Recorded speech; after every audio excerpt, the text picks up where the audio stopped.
You finish a hard workout. You're overheated, your heart is still pounding, your skin is flushed, and every instinct in your body says the same thing. Get cold, right now. So you jump into a cold pool, an ice bath, or you gulp down a bottle of ice water straight from the freezer. It feels incredible. It feels like exactly what your body needs in that moment. But here's what almost nobody tells you. That exact moment, right after intense exercise, is one of the most dangerous times to shock your body with extreme cold. Not because cold exposure is inherently bad, athletes have used ice baths for decades, but because of what your cardiovascular system is already doing at that precise second, and what sudden cold does when it collides with that state. This is the story of cold shock response, a reflex so powerful it can stop a trained athlete's heart within seconds, and a physiological trap that specifically targets the moment right after you've pushed your body hardest. But to understand why cold water is more dangerous right after exercise than at almost any other time, you first need to understand what your cardiovascular system is actually doing while you're working out, and immediately after you stop. During intense exercise, your body redirects an enormous amount of blood flow. Blood vessels in your skin and extremities dilate, widen, to help release the heat your muscles are generating. Your heart rate climbs, sometimes to 150, 170, even higher beats per minute, pushing far more blood through your system than it does at rest, all to keep muscles fed with oxygen and to keep your core temperature from climbing dangerously high.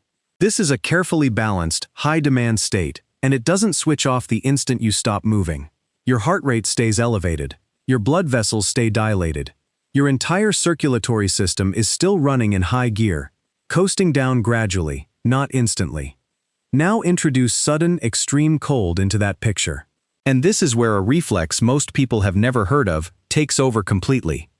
Cold shock response is an involuntary reaction triggered the instant your skin, particularly the skin on your torso and neck, makes contact with cold water, especially water below about 15 degrees Celsius. It is not something you can override with willpower or mental toughness. It is hardwired. The moment cold receptors in your skin detect that temperature drop, they trigger an immediate, massive surge of the hormones adrenaline and noradrenaline. Your blood vessels, the same ones that were wide open to help cool you during exercise, suddenly constrict violently in response to the cold, an effort to preserve core body heat by restricting blood flow to the skin. Here's why that combination is so dangerous. Your heart, already working overtime from exercise, already beating rapidly to push blood through a wide-open, dilated system, is suddenly forced to push that same blood through vessels that have just violently constricted. Blood pressure spikes dramatically. In some documented cases, systolic pressure rising by over 40 millimeters of mercury within seconds.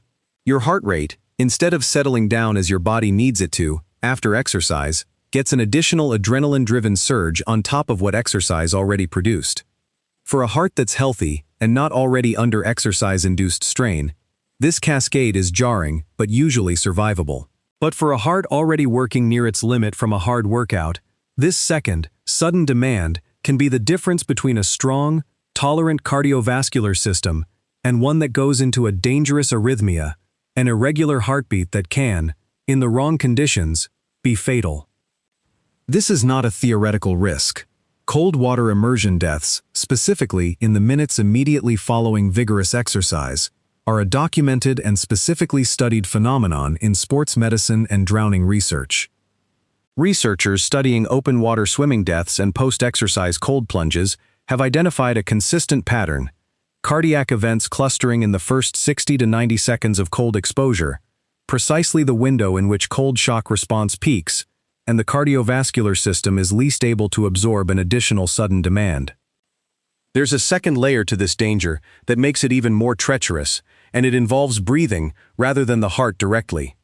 Cold shock response doesn't just affect your blood vessels, it triggers an involuntary gasp reflex, an immediate, uncontrollable inhale the instant cold water touches your skin.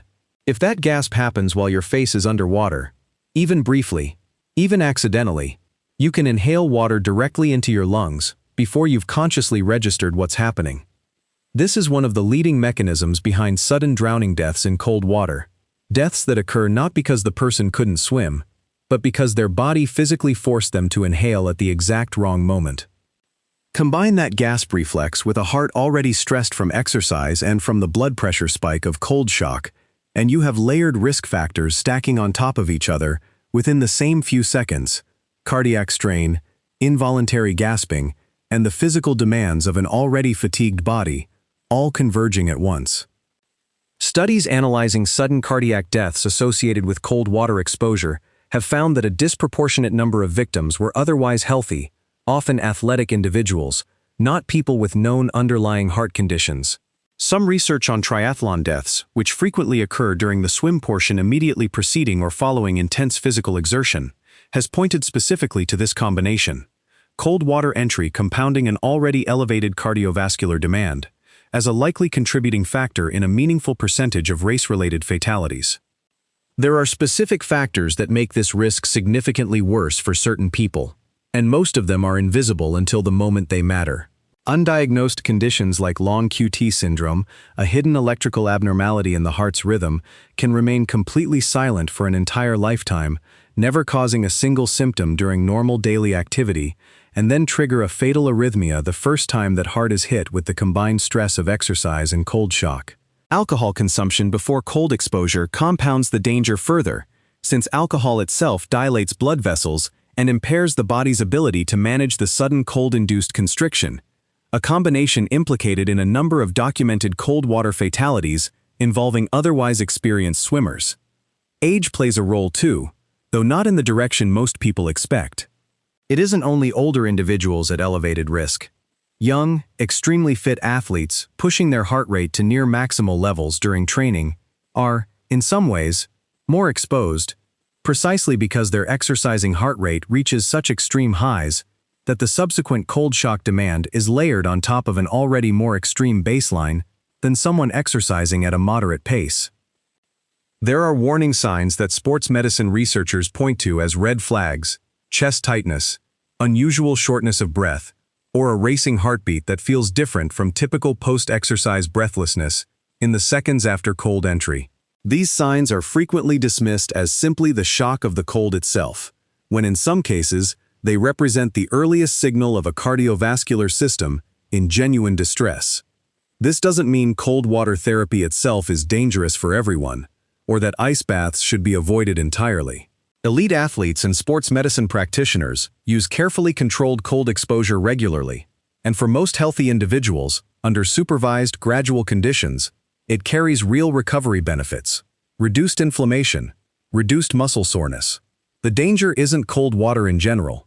It's the specific combination of sudden, extreme cold, applied immediately after maximal exertion, without any transition period, particularly in individuals with any undiagnosed underlying cardiac vulnerability, which by definition, most people don't know they have until it's tested under exactly this kind of stress.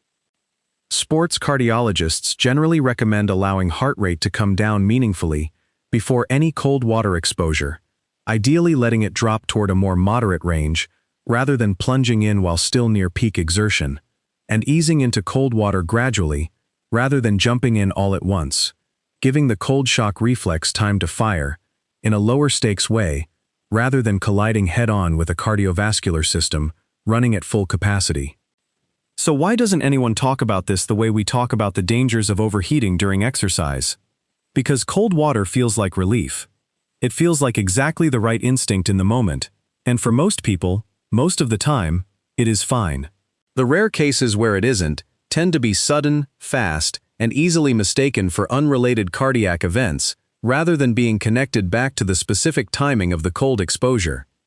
The next time you finish an intense workout, overheated, heart still pounding, and you're standing at the edge of a cold pool, or reaching for that ice-cold bottle, remember what your cardiovascular system is actually doing in that moment: still running hot, still wide open, and about to meet a reflex that doesn't care how fit you are.